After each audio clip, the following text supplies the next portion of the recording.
Why did you do this pro bono work for these businesses that were getting shut down? Was there a moment when did you even think about it? Or did you just say, well, obviously I'm going to help these guys out? Or was there a thing where you thought, maybe I'm going to get popped on this, or they're going to try to get me or something like that if I go after the powers that be?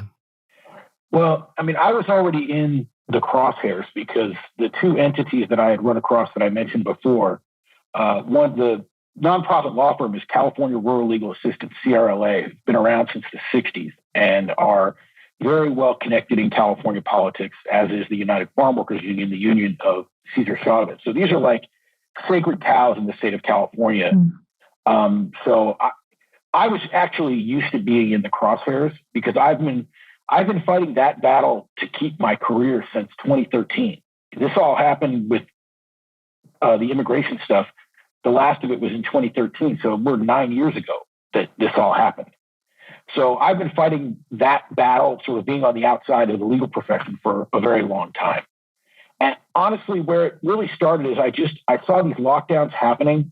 You know, when it first all started, like most people, I didn't really understand what was going on with COVID in the beginning. So when they did the initial, like, you got to close it was like a statewide, all businesses, you got to close. It was like 10 days. So I had people work from home for 10 days. And as soon as they lifted that, I told all my employees, this doesn't feel right to me. We're not going to do this anymore. Come back to work. I actually lost an employee who didn't want to come back to work.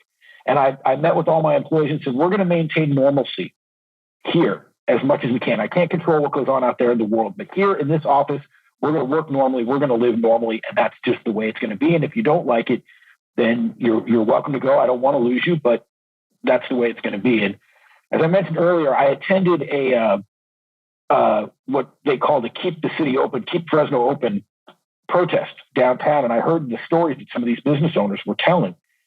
And I met the guy who ran this restaurant, and he told me that he had a young daughter. And he said, look, if I close, I know what's going to happen to me. If I close, I go broke and I can't feed my daughter. They can do whatever they want to me. They can fine me as much as they want. I'll just keep doing it, and we'll see whatever happens with the fines happens. But maybe that ends in a different way, but I know how it ends if I close. And that really struck me, as a small business owner myself. And I just thought, this is wrong.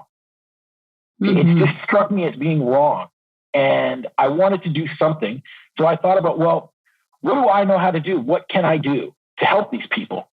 And the thing that I know how to do is I know how to navigate these administrative enforcement procedures and hearing procedures. I know how to defend businesses. So I just started putting the word out to people that I knew. If you get one of these citations, call me. And the very first one that we got was actually served incorrectly. They didn't properly serve the business with the citation itself. And we got it dismissed on procedural grounds. And that kind of gave us a big boost.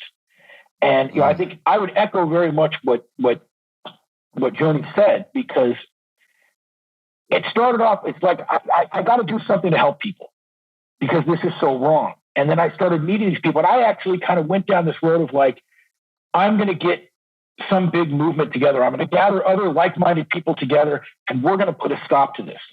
And that kind of became a dead end for me anyway. I don't mean to discourage you, Joni, at all. I love what you're doing. But for me, that became much more frustrating and felt very futile.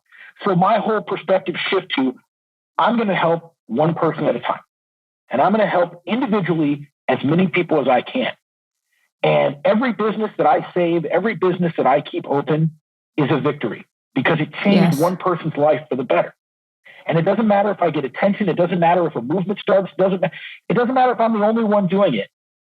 If I help 5 people save their livelihood, that's more than most people ever do to help other people.